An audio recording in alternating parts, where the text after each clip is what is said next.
nós te agradecemos pelo privilégio de termos o culto cristão, lugar onde começa a missão cristã, lugar onde começa os sentimentos, as afeições, o comportamento, tudo, Pai, tem o começo e é na sua santa mesa, com os irmãos redimidos em Cristo. Nós te louvamos por essa oportunidade, é um privilégio e por isso te oramos em nome de Jesus. Amém. Então, essa história é curiosa porque Paulo, aqui é um texto de transição entre uma ideia teológica de Lucas para outra. Então não tem nenhuma ideia estritamente teológica que a gente pode tirar desse texto. Entretanto, é um texto que conta uma história curiosa. Paulo estava de passagem da Macedônia para a Grécia e resolveu parar em Troade, lugar onde já tinha uma comunidade cristã. E ali no cenáculo do templo, um lugar que fica fora do lugar onde é o sagrado, o santo dos santos e tal, um lugar onde há reunião e ensinamento da Torá, essas coisas, a igreja, essa comunidade se reuniu. E Paulo começou a pregar, isso era de noite, mas ele foi pregando e chegou até a meia-noite. E a pregação de Paulo aqui, a ideia, a palavra didáticos, dá uma ideia de uma discussão que estava acontecendo, perguntas e respostas. Só que isso foi indo, e o pessoal estava empolgado. A gente já pensa, lê um texto desse e acha que Paulo estava falando, e já estava ficando chato, porque já estava demorando muito e tal, mas na verdade tinha uma participação aqui. Entretanto, um não gostou muito, não estava participando muito, dormiu, caiu do terceiro andar e morreu. É uma história absurda, mas Lucas coloca, é curioso isso. Mas aí Paulo ressuscita ele e continua a pregação. O que é interessante nesse texto é que o texto começa com um culto cristão. Uma pessoa cai do terceiro andar, morre e é ressuscitada, e o culto cristão continua.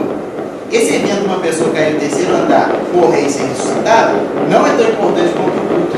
Foi só um negócio que ele colocou para dizer o seguinte, isso é um detalhe. Isso não é a parte central do meu texto.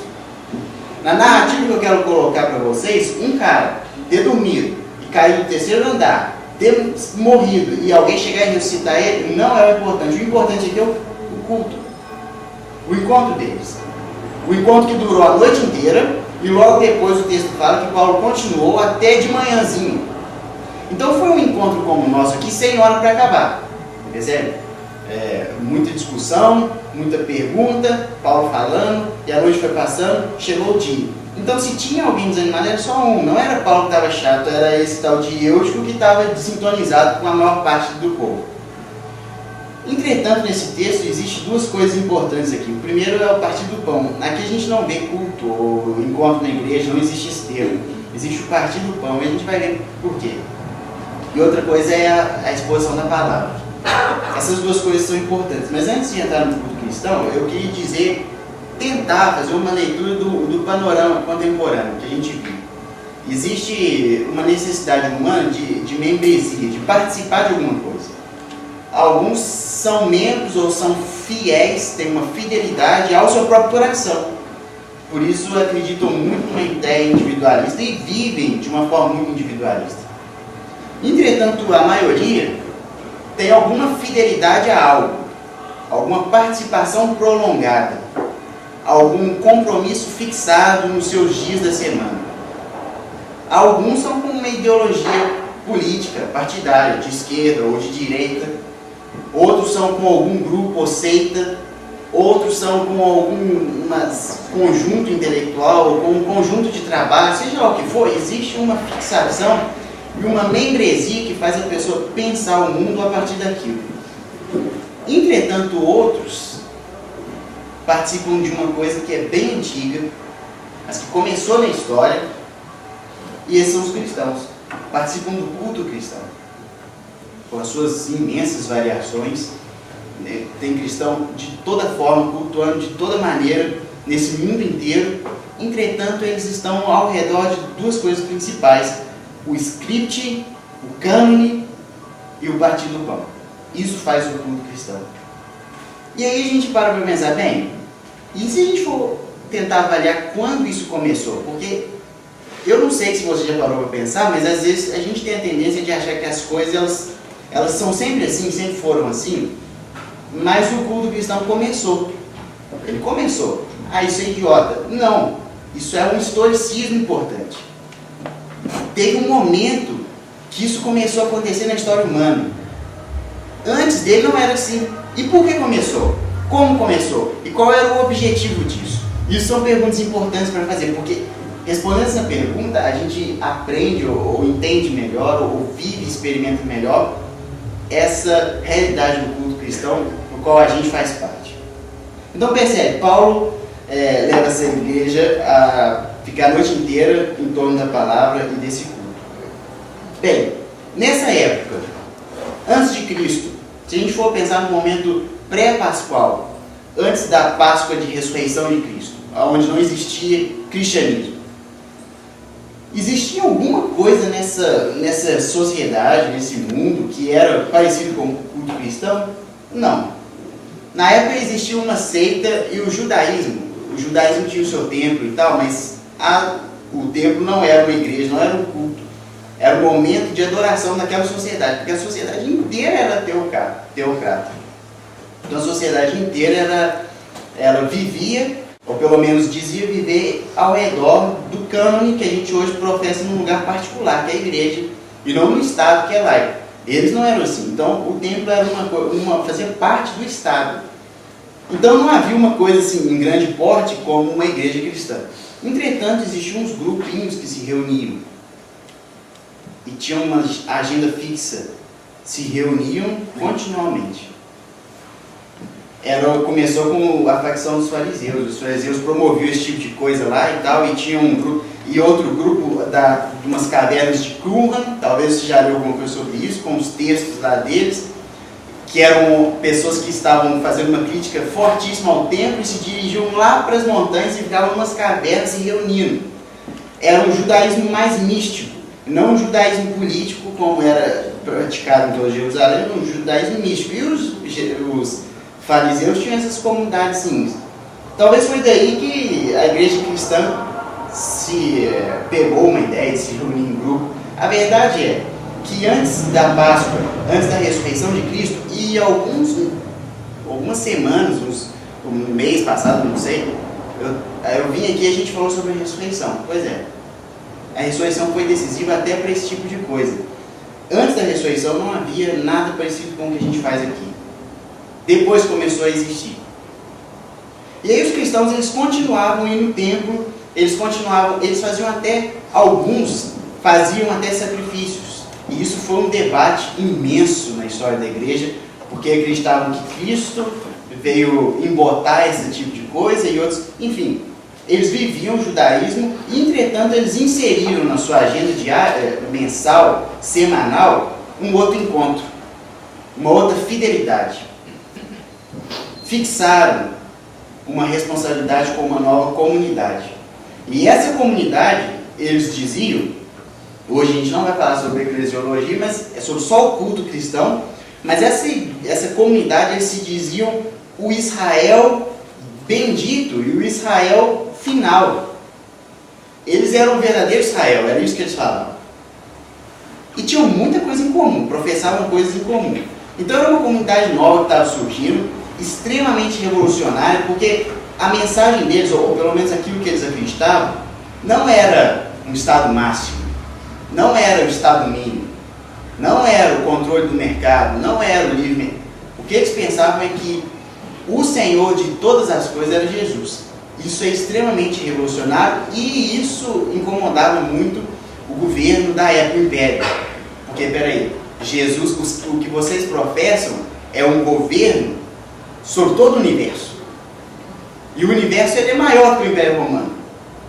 Mas eu, imperador, que sou o maior do mundo. Então tem uma coisa errada aí. E aí houve conflito com o Império, e aí eles foram perseguidos, e essa história toda. Mas eles se reuniam ao redor de algumas coisas.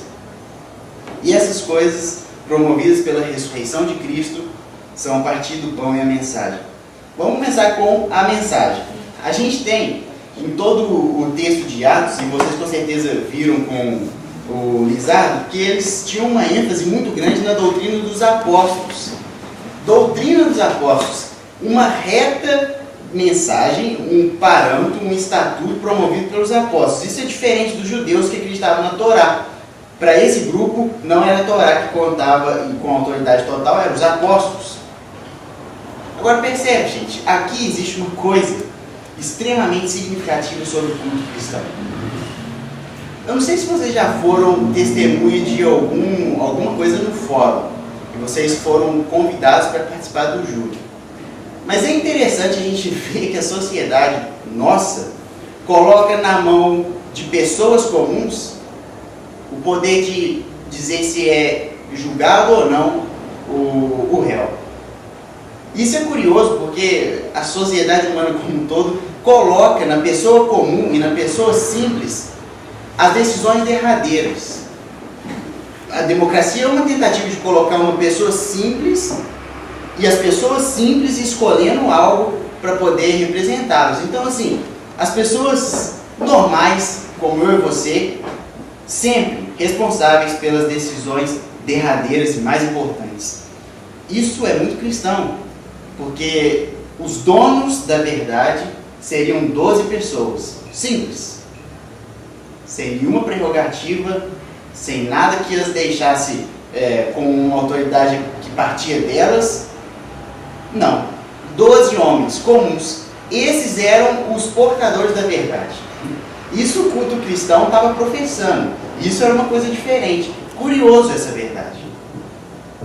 Porque o cristianismo ele tem a ver com o homem comum, muito mais do que o homem super-homem, proposto pelo Nietzsche, por exemplo, algo além do humano. Algo que não está preso àquela moralidade grosseira do homem comum, às demandas do homem comum. Não. O cristianismo diz, o homem comum, ele é o centro e ele sim que vai decidir as coisas do mundo.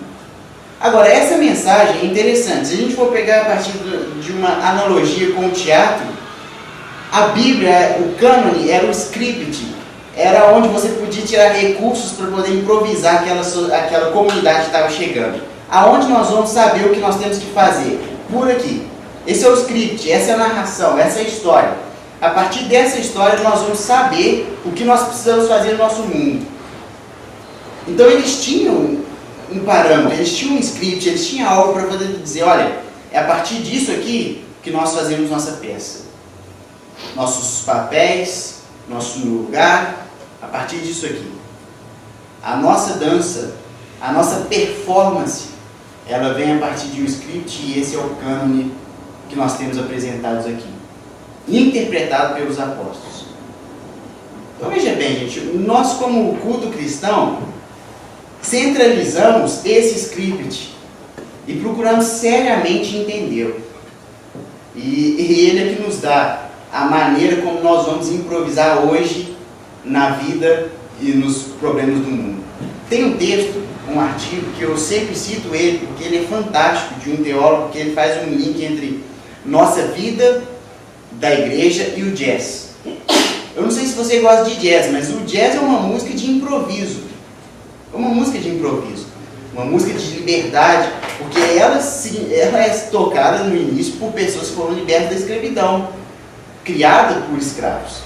E então ela tem no seu conteúdo e na sua performance improvisação. A gente tem um script fundamental e os músicos improvisam sobre aquelas notas dadas de primeira mão. E a música vai ao longo da noite. A igreja, de igual forma, cada tempo e cada nova realidade, as coisas mudam no mundo. A igreja não pode ficar como era. A igreja muda também. Então a igreja improvisa, porque o mundo não é fixo. O mundo como histórico, ele muda o tempo inteiro. A igreja do século XVI e XVII da Reforma enfrentava problemas que nós não enfrentamos hoje. Então não adianta ler um texto de um reformador e achar que precisamos fazer... Não. Nós precisamos improvisar também. E esse improviso precisa ter um parâmetro. E o parâmetro está aqui, no nosso script, da nossa performance, dos nossos papéis. Então o culto cristão, ele é uma profissão disso aqui. Nós lemos a história, nós contamos a história, nós refletimos essa história e com muito cuidado, pelo menos deveria ser assim, com muito cuidado, com muita calma, nós aplicamos, nós nos apropriamos dessa história.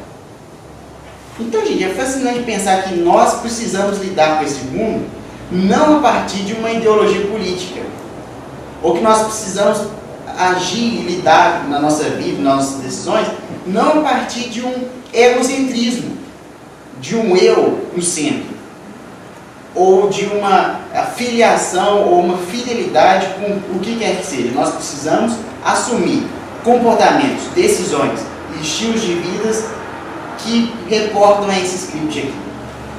E para a gente conseguir isso, a gente precisa do culto.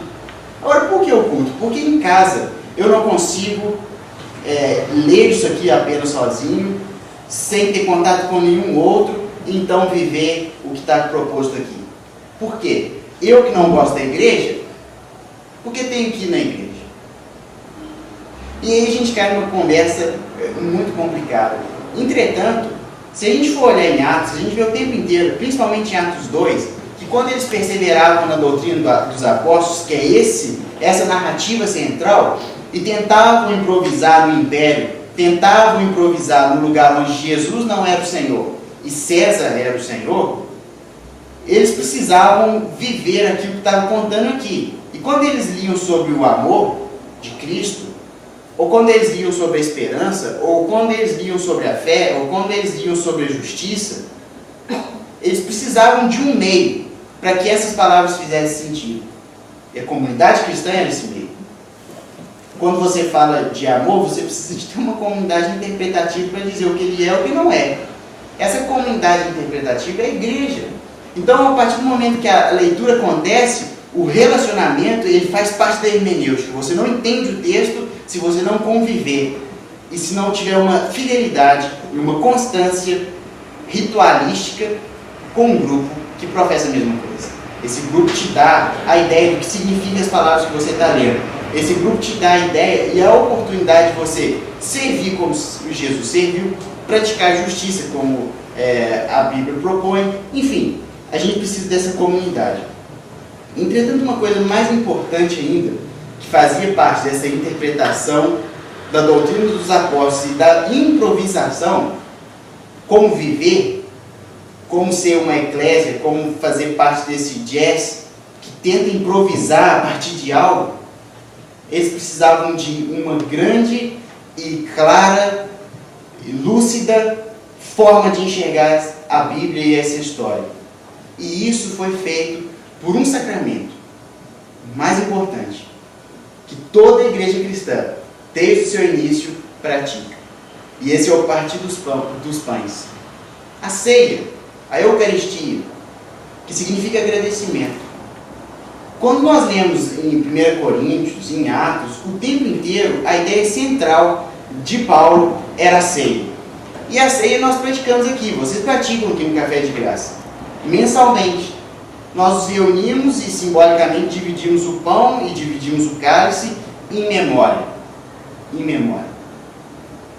Agora, gente, o que é a memória? A memória é você amar algo com inteligência. Amar aquilo com algo que vai além dos seus recursos encarnados, dos seus recursos sensuais. Amar aquilo com inteligência.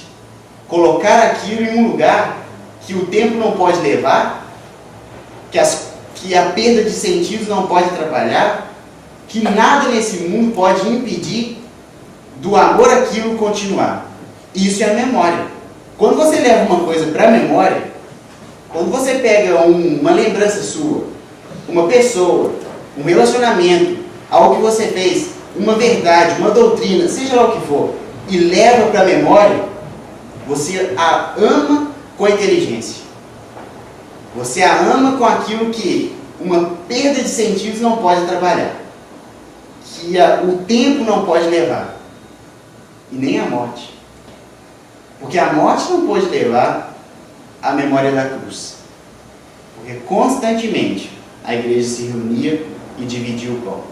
E agora aqui a gente entra numa parte importantíssima do culto cristão.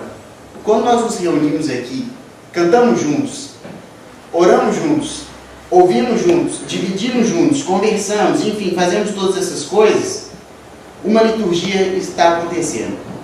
E o ser humano, ele é melhor entendido como um animal litúrgico. Não um animal, não um homo sapiens, mas talvez um homo litúrgico. A liturgia faz com que você encarne as ideias e as verdades e as viva. E a nossa liturgia é muito importante. Nós cantamos, nós vivemos, nós praticamos, e isso faz a maneira de a gente compreender aquilo que professamos. Isso parece insignificante, mas se você tira a liturgia, você tira a compreensão e a vivência cristã.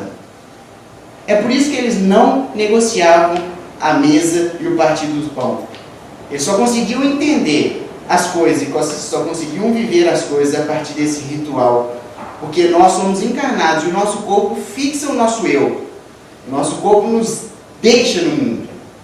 E nós conseguimos apreender o mundo a partir daquilo que nós captamos, nós sentimos, as texturas, experimentamos, tocamos, conversamos. O nosso corpo nos fixa. E a liturgia é uma aprendizagem do corpo. Aprende ele, leva ele a aprender novos hábitos. E com novos hábitos ele está apto para poder aprender essas verdades. Tem um autor, um teólogo, chama Graham Hard, nome esquisito. Mas ele escreveu um livro que é assim: a política do discipulado, como ser um cidadão pós-material. E ele diz o seguinte: olha, se você vê a literatura cristã primitiva, a Bíblia, o judaísmo, eles sempre diziam: primeiro você trata da liturgia, primeiro você trata dos modos, primeiro você trata de como eles vivem, para depois você falar verdades. Antes da razão, a ação. Isso é estranho, porque a gente está acostumado com uma coisa inversa. Primeiro o pensamento, e o pensamento vai mudar a ação. Mas a proposta, talvez da igreja primitiva e talvez a mais saudável, é primeiro a liturgia, depois de ter partido o pão, de ter cantado, orado, você pode entender o que essa palavra está sendo dita. Talvez só depois disso que você compreende as coisas como elas são. Por isso é tão central a liturgia cristã, o culto cristão. O culto cristão prepara e dá esse ritmo para a vida. Se você vai em Gênesis, na criação, você tem um ritmo criacional, um ritmo dos dias. E Deus estipula esse ritmo. E esse ritmo continua. Só que esse ritmo é amisquaído, e quem leu o Silmarillion, do Tolkien, você tem o relato sobre a criação do mundo, é uma criação cantada. Começa a haver uma canção, e os anjos são responsáveis por continuar essa canção. Mas aí, em determinado momento, um anjo começa a cantar outras coisas. Enfim, o ritmo se mistura.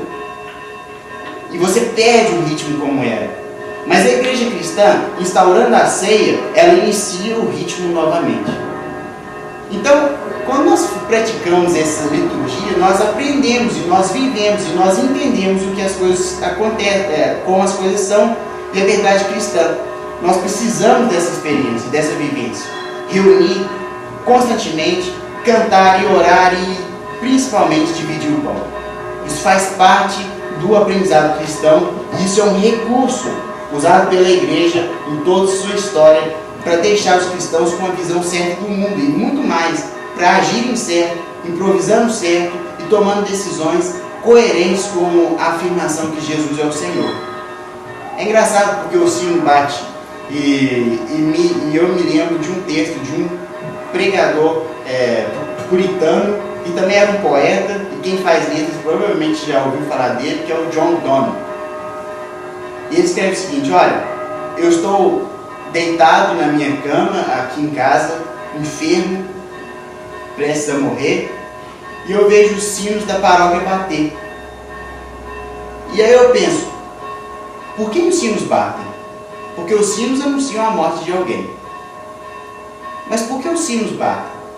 E aí ele responde: os sinos batem por mim, porque nenhum homem é uma ilha. Ele morreu, mas com ele foi uma parte da humanidade, e com ele foi uma parte de mim. Esse sentimento, ele só é possível pela liturgia. É a liturgia que dá esse sentimento de participação, de vivência ao lado, de comunhão, como nós falamos. Então o culto cristão, ele usa esse artifício, que é um artifício bendito, um artifício instituído divinamente para poder nos compreender, nós que somos seres finitos, nós somos seres com corpo, nós precisamos de coisas assim, e essa coisa é a liturgia, e nós vivemos a liturgia. E a liturgia nos dá então a condição de poder ser cristãos fielmente, com o nosso corpo, com as nossas percepções, porque a partir do momento que a ceia entra em nossa consciência e coração, nossas afeições mudam, nossa percepção é santificada,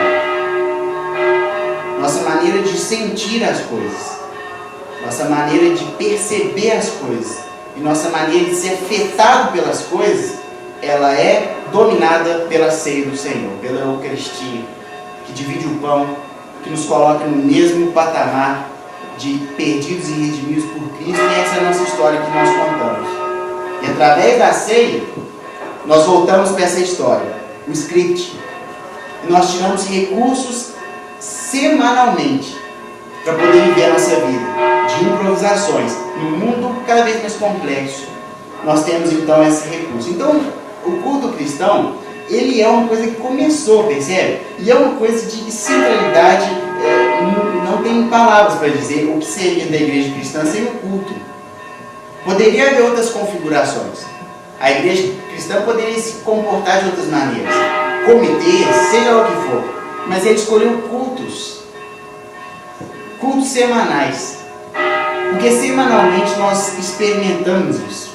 Semanalmente nós experimentamos cantar junto, deixar a música tocar a alma como só ela consegue fazer. Semanalmente nós experimentamos ser chocados pela palavra, pela essa história do Evangelho. Semanalmente nós experimentamos a humilhação de repartir o pão, e ao mesmo tempo semanalmente nós celebramos a alegria de sermos redimidos. Agora percebe, o culto cristão, ele tem toda essa importância, e nós precisamos entender como é importante. E eu gostaria aqui de mencionar uma coisa que o C.S. Lewis uma vez falou. Tem um sermão do Lewis, que os biógrafos dele dizem que quando ele pregou esse sermão, mais ou menos na metade dele, ele saiu emocionado, chorando, não aguentou continuar. Teve que sair, sentou um pouquinho, e depois de uns minutos ele voltou, então mais tranquilo, e continuou o sermão. Esse sermão chama Transposição. É um dos melhores textos dele, na minha opinião. E qual que é a ideia do livro desse sermão? Ele fala o seguinte: olha, nós seres humanos, nós temos sentimentos, nós temos o nosso corpo e o nosso corpo somente.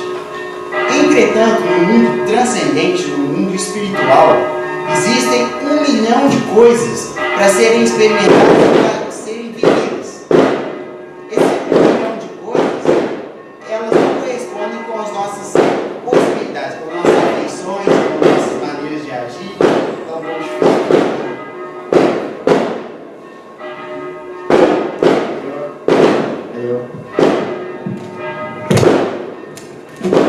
ele não corresponde.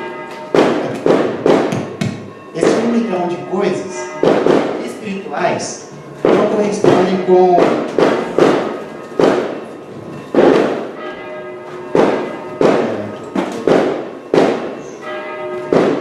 a liturgia apóstola. Tá tranquilo?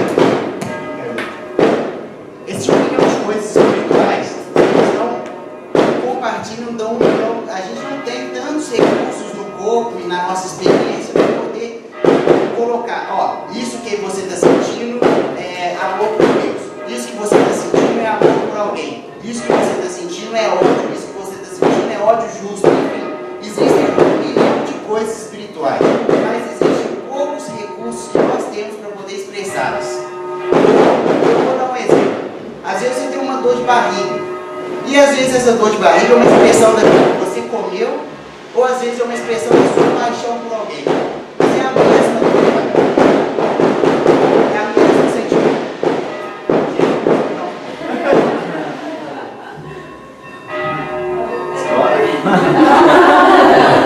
Então, eu vou voltar a falar tudo de novo.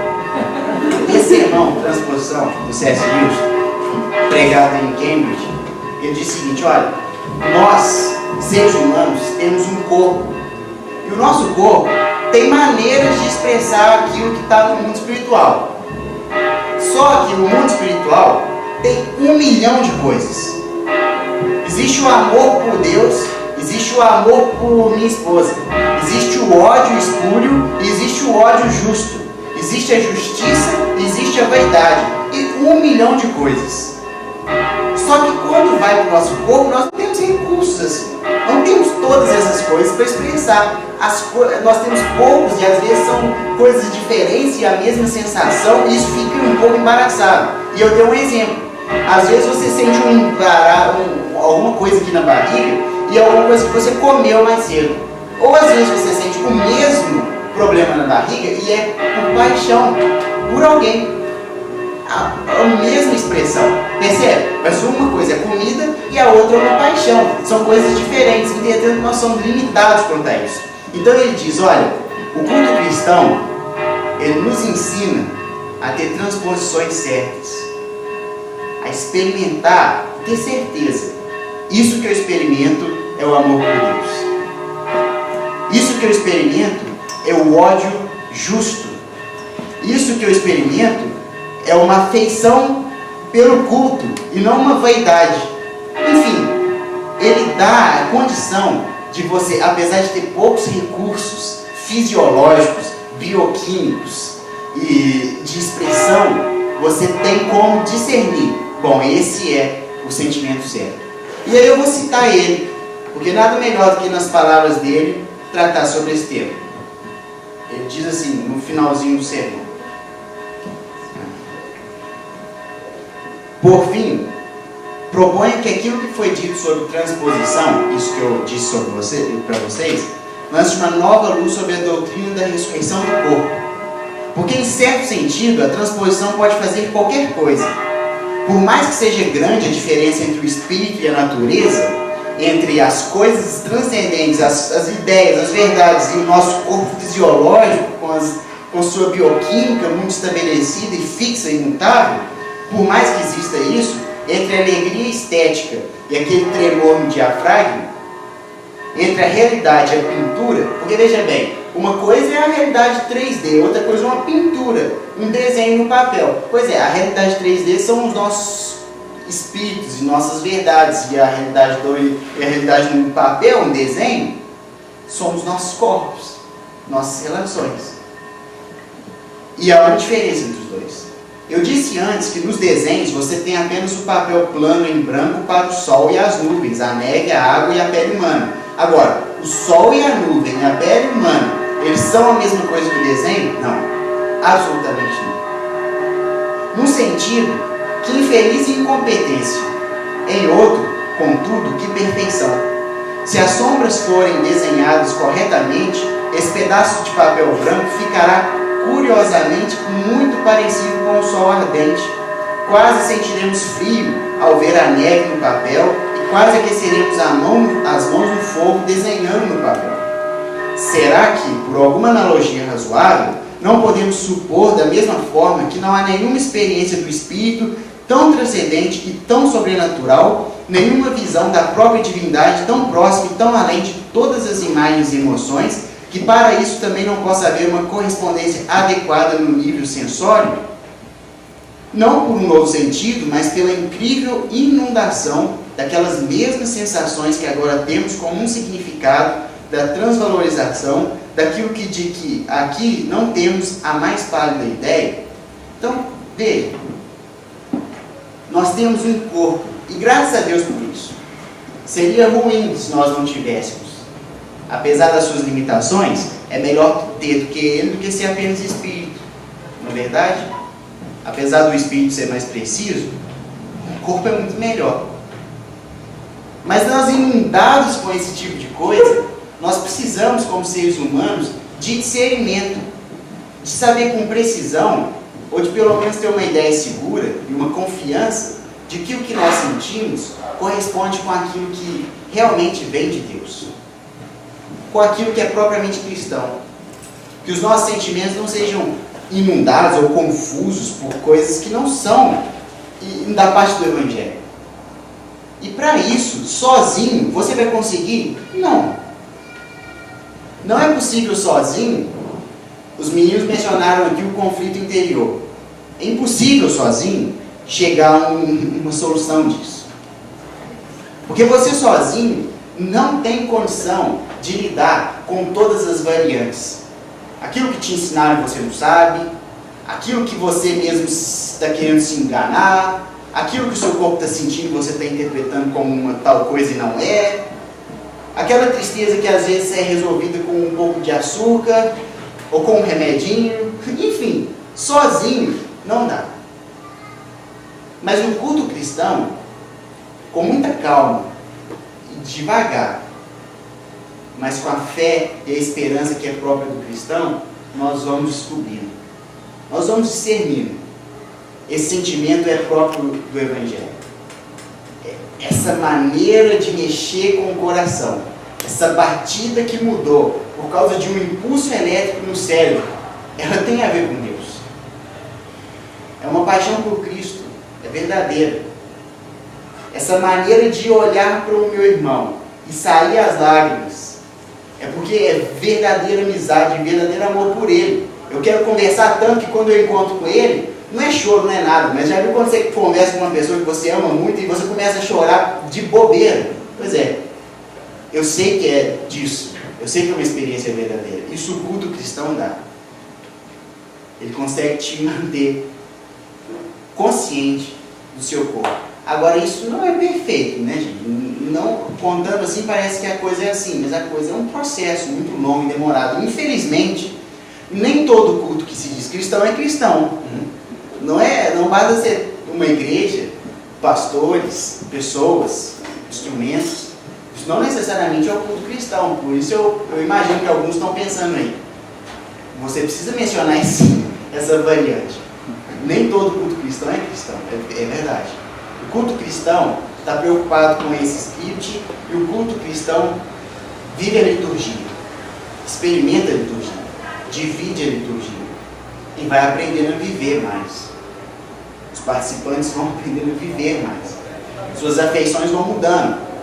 As complexidades da vida vão sendo encaradas com mais esperança, porque a esperança é própria da mensagem do Evangelho.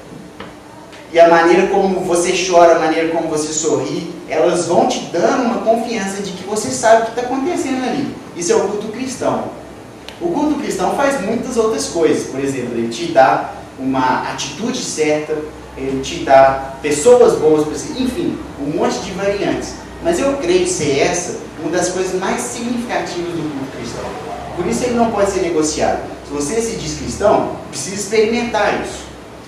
Precisa encontrar uma comunidade que você se sinta seguro.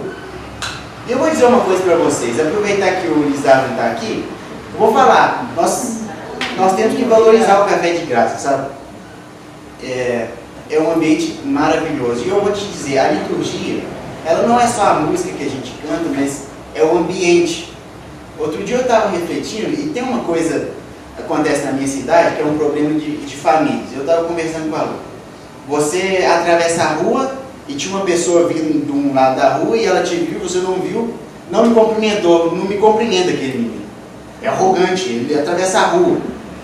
Mas olha só, gente, se a rua de Barbacena não tivesse não fosse a rua 15, não tivesse esse negócio, não existiria esse conflito. Percebe como que a geografia do lugar ela é influente, influencia as nossas experiências humanas? Se fosse em BH, não seria possível esse tipo de conflito, porque não tem esse negócio lá. Aqui em São João, outras coisas, mas eu quero dizer o seguinte, essa geografia, esse ambiente maravilhoso, promovido por ele, essas coisas coloridas, essas coisas bonitas, isso tudo é muito importante.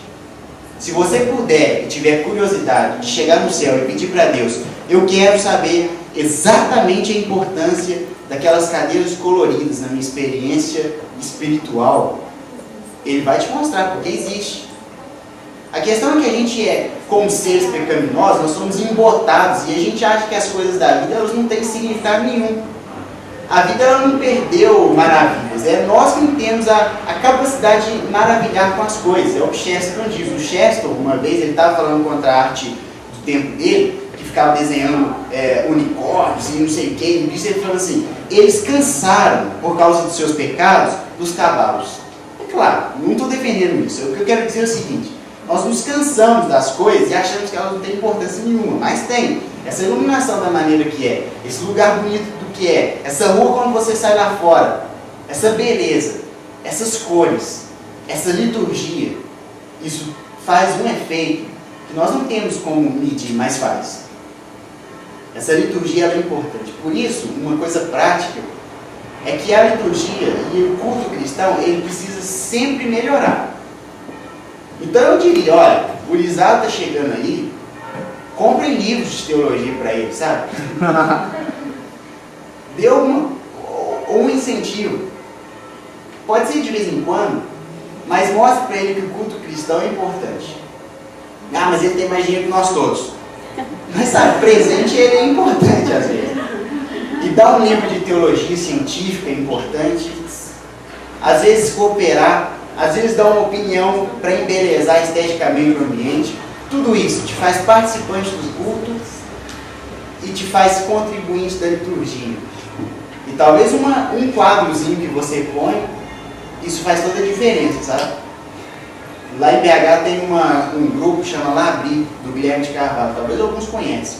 Quando você vai no Labri, tem pinturas do Rembrandt para todo lado, tem arte cristã para todo lado, tem canequinha igual vocês têm, tem beleza para todo lado, hospitalidade cristã. O culto deles é bonito, a liturgia é bonita, a música é bem feita, é tudo muito bonito, a mensagem ela é teologicamente baseada, ela é estudada, isso tudo. O culto cristão, porque ele é central, gente, é a nossa base de operação. Para ser cristão, precisa de passar pelo culto. E o culto precisa dar para o cristão condição de encarar o mundo. Imagina só, existe tanta confusão, existe tanto sentimento, existe tanta noção errada em pessoas que professam o cristianismo, e isso vem de cultos que não são adequados. Existe tanta falta de interesse cristão por temas cristãos importantes, existe tanta letargia, existe tanto sentimento espúrio que não faz parte, ou que é pouco compreendido, que é pouco discernido. Isso porque o culto cristão ele é malvado, é perverso, está preocupado com uma agenda milenarista, com coisas que são próprias do gueto dele e não com coisas que fazem parte do humano. E isso é importante. Então, valoriza esse ambiente, sabe? O culto cristão é muito importante. Paulo ficou a noite inteira. Uma pessoa morreu e foi ressuscitada. Não foi a mais importante naquela noite. A mais importante momento daquela noite foi o partir do pão e as reflexões de Paulo. É um privilégio que infelizmente vocês não têm. Vocês não têm o Paulo aqui na frente. E não vão ter. Não tem ninguém como ele. Mas a gente tem um culto cristão. E nós, como cristãos, precisamos manter esse local, esse ambiente, esse ritual. E nos manter fiel a ele. E nos fidelizar nossa vida, nossa alma, a esse tipo de atitude e ritual que acontece sempre, porque ele forma quem somos. Ele forma o que nós sentimos. Forma a nossa maneira de ver as coisas. Ele forma. Só tem isso para o cristianismo. Existem as escolas cristãs, no Brasil não tem esse tipo de coisa. Existe teologia em universidades importantes lá fora, mas aqui no Brasil não tem teologia significativa, excetuando alguns casos. Nós não temos, nós temos o culto cristão. E é o melhor, o mais importante. E nós precisamos agarrar ele com toda força e valorizar isso aqui. Sabe, não existe essa conversa dos desigrejados de que a igreja não é tão importante. Não existe isso. Não existe esse tipo de conversa. Isso não é baseado numa teologia reflexiva, isso não é baseado numa filosofia forte, isso não é baseado em nada disso. Nós precisamos manter o culto cristão, porque ele é a melhor proposta. E por isso nós vivemos ele. Para terminar, tem um texto em 1 Coríntios, não vou ler, não vou alongar mais, que Paulo diz o seguinte: olha, nós somos um espetáculo para o mundo. Eu acho que esse texto resume o que eu falei sobre o script e sobre a performance. Nós temos papéis, nós fazemos um teatro, mas não um teatro de hipocrisia. Nós temos uma maneira de viver, uma performance. E nós somos um espetáculo para o mundo. De certa maneira, a maneira como nós nos comportamos e assumimos nossos papéis são comunicações do Evangelho. Essas comunicações elas precisam estar seguras. Você precisa estar seguro de que a sua comunicação, de que a sua performance A sua improvisação na vida, ela compactua com aquilo que é próprio do Evangelho. E o culto cristão vai te ajudando num processo longo e perpétuo ao longo de toda a sua vida, vai te ajudando a chegar lá, a discernir, a se manter fiel ao Evangelho. E para finalizar, eu termino aqui, existem 3 coisas nesse mundo que são importantes para reformar uma pessoa humana, eu acredito. O culto cristão, a comédia e o amor. São 3 coisas importantíssimas. A comédia é porque faz do ser humano uma criatura estranha, que sabe o segredo do mundo, por isso ri quando uma coisa não é como deveria ser. O culto cristão porque reforma e regenera esse humano. E o amor porque é o amor. Faz parte, nós nascemos para o amor, nós vivemos fazendo e praticando ele, o nosso destino é o amor. Então assim, o culto cristão ele é de extrema importância. Paulo em Atos viveu, experimentou, criou comunidades ao redor desse culto. Nós, desde então, na história da igreja, praticamos, cada um na sua liturgia, cada um na sua forma, nós praticamos esse culto. E hoje em São João, o Café de Graça se reúne com um coração sincero, crente de que precisa reformar suas afeições, precisa se regenerar, e sozinho não dá. E precisa do culto, da liturgia e da palavra. Então essa é a mensagem de hoje. Eu espero que nós podemos valorizar. É difícil valorizar quando o culto você sabe que existe infidelidade, quando existe mau-caratismo, quando existe esse tipo de coisa. Mas quando o culto é de corações sinceros, aí nós temos que valorizar, porque ele é a base de operação cristã nesse mundo. Então é isso que eu tinha para falar hoje. Vamos ter uma palavra de oração.